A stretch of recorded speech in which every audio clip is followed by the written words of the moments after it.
What's up, Sushi Squad? We back in Montreal. Badge. No, yes, that's right. We're not on the test server. We're actually on the live server. Some of you guys didn't seem to even notice when I was doing my live stream earlier today, which will probably go public tomorrow for the rest of you. Members can see it early. But anyways, the point is that Lunar Lancer's rework is here. It's already on live server. There was a bit of a misunderstanding on my part. Maybe they changed it on the forums, but I don't know.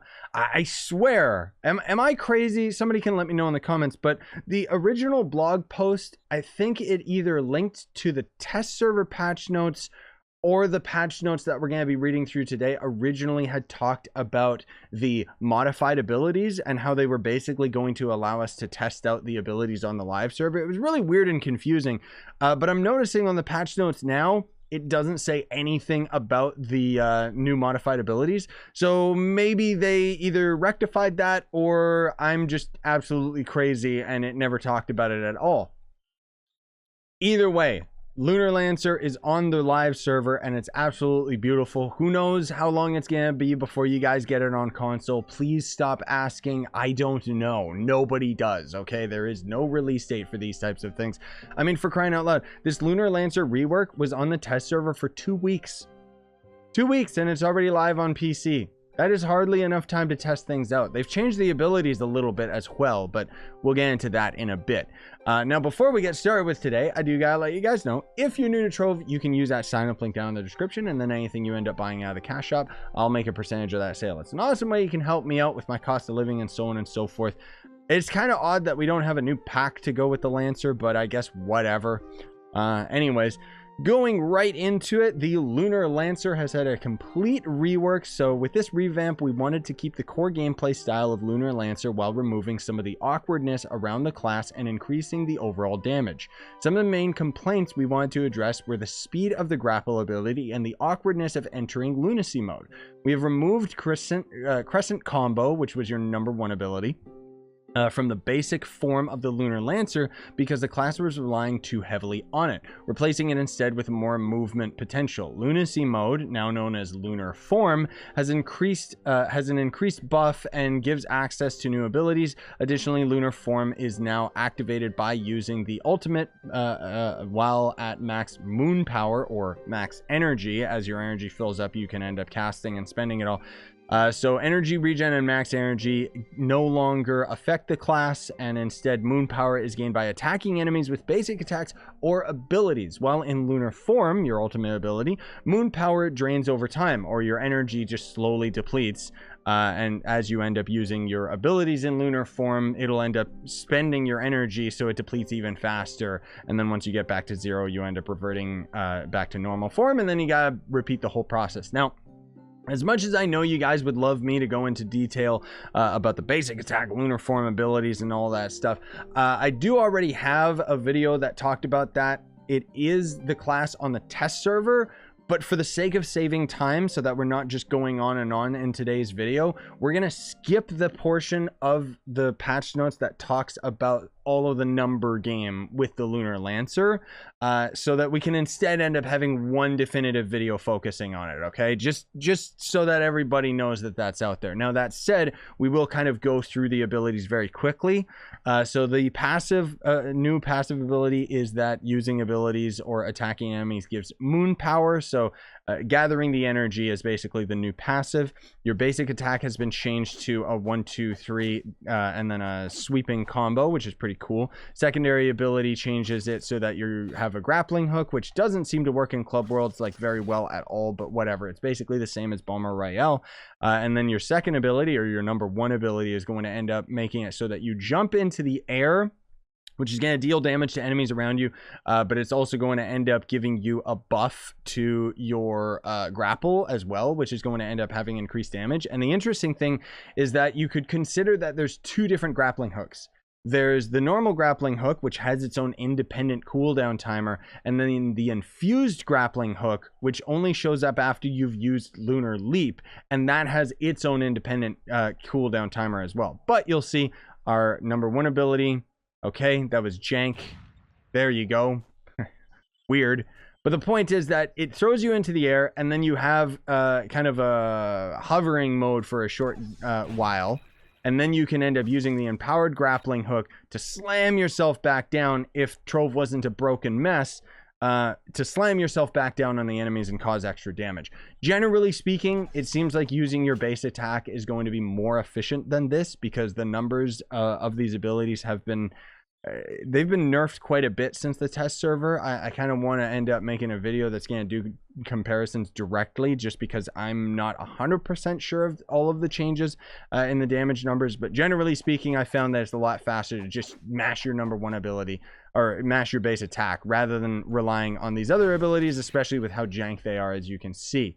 I mean, generally these abilities don't work very well in club worlds. They work better in adventure worlds, but whatever. One thing you will know is that we can actually seemingly just spam our abilities to end up gaining lunacy. So it is actually completely unrelated to damaging enemies specifically, which I'm not exactly sure if that's a bug or if that's on purpose. If that's on purpose, that's really, really nice, but I would expect that that's probably going to end up being a bug.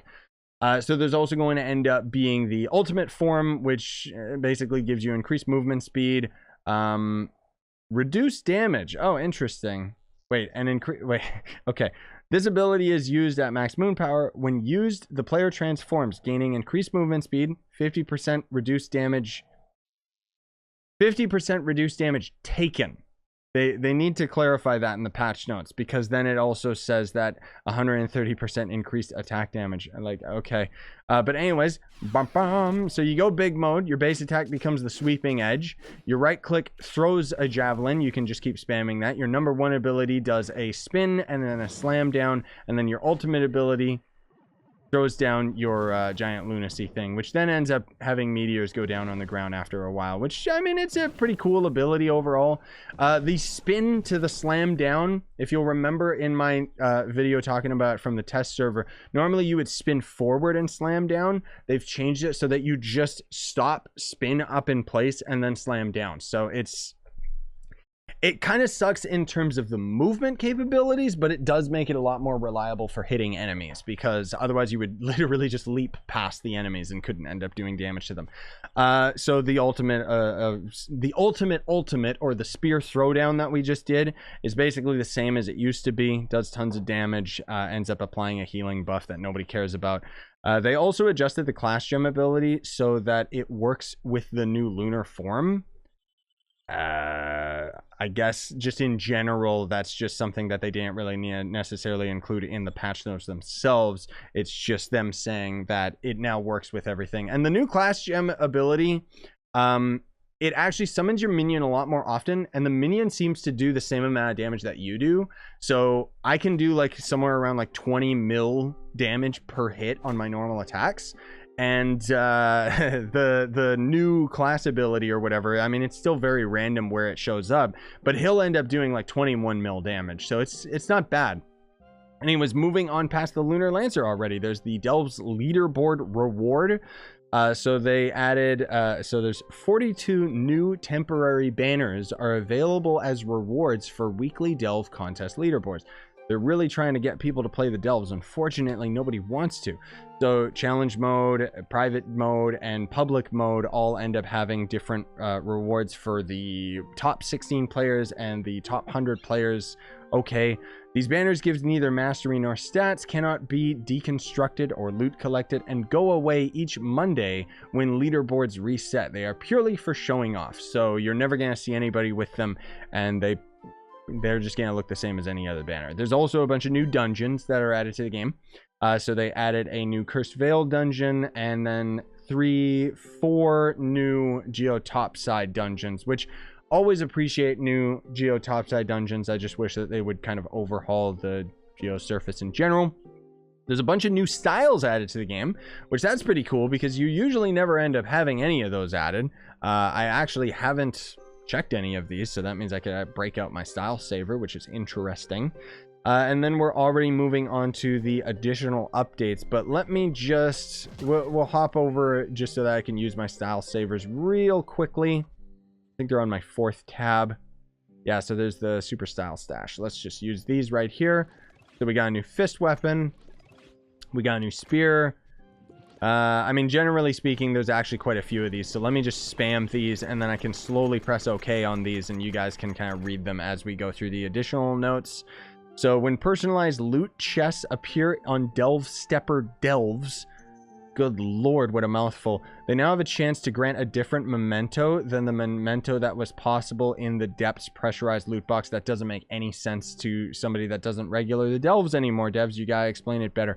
Added the chaotic collection stash to the store. When consumed, a chaotic collection stash unlocks any one chaos or chaos vault mount, ally, wings, aura, or mag rider that the player does not already own. That's an interesting store item. The chaotic collection stash does not unlock chaotic or chaos vault ships or sales for whatever. And the item, good lord. Let's actually take a peek at that. That sounds kind of interesting. Where is the chaos section? Is it in style or more? Yeah, it's in more. Ew, why is that so expensive? So unlocks a random chaos or it only unlocks one and it costs 2,500 credits. No, devs. No, that's stupid. They overpriced the heck out of that. Like, are you serious? That's ridiculous, dude. Okay, well, unfortunately, that just seems like a waste of time because that is 2,500 credits. That is roughly $15 just to unlock one, count it, one chaos chest item. Let's just, for comparison, look how many of these there are.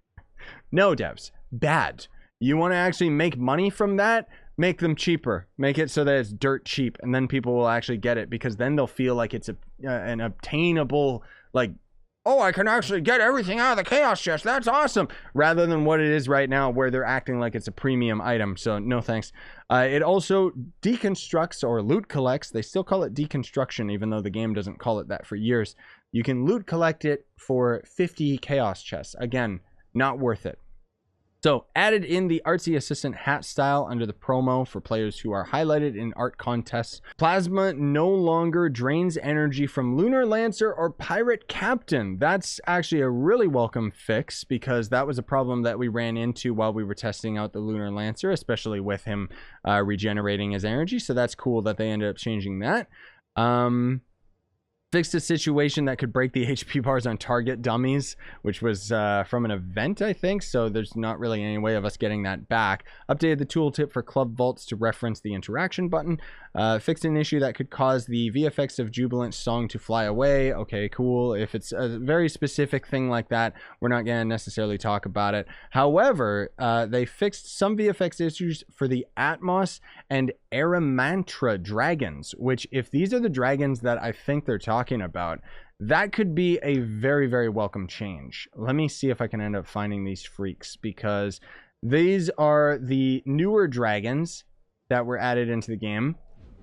It says for the Atmos and Aramenta. I don't know which one the Aram one is. Is that this one that they're talking about? Because the VFX were very broken on some of these. The Atmos one in particular had very, very broken video effects, which it seems it still kind of does. It does seem to be better. That's for sure.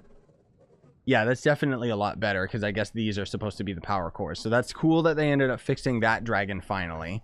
And then the Aramatra. What? Aramatra dragon. Oh, wait, what? This dragon had some glitches with its video effects?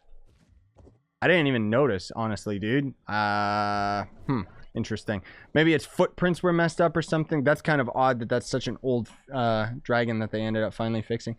So anyways, they ended up fixing a tiny part on one of the Dino Tamer costumes. Okay, cool. The Delve Shadow Key Codex Tome has had its appearance updated as well. I mean, I appreciate the fact that they give us all these little details, but I kind of feel like they're missing they're missing the little details that players actually want. So in terms of the Lunar Lancer, for example, they talk about, oh, this deals 350% damage to enemies. Cool. What did it do before? I want to know the difference of the damage of the Lunar Lancer from the beginning to now, kind of thing, you know? But I mean, that's just me. And then otherwise, yeah, that's pretty much it for the patch notes. So there will be a link in the description for you guys to end up checking out the patch notes for yourselves. And otherwise, thank you so much for watching. I mean, I have a lot of videos that are going to cover the Lunar Lancer rework in terms of talking about its abilities in more detail, talking about how you're going to build the character and so on and so forth. I mean, generally speaking, you're going to see me streaming a lot more as well because I'm going to try and get my hands on a Crystal 3 spear. I'm not going for a C4 just because Delves sucks, and even with the Lunar Lancer rework, I mean, well, maybe we could end up doing Delves on the Lancer just to see if he's good, right? Yeah, sure. I mean, I'll do one of my 35k videos talking about whether he's good in speed farming versus Delves and stuff. Either way, you can expect all of that coming out over the following days, in which case, thank you so much for watching. Smash like, sub for more, buy the merch you want to support the channel, and have a great day, gamers.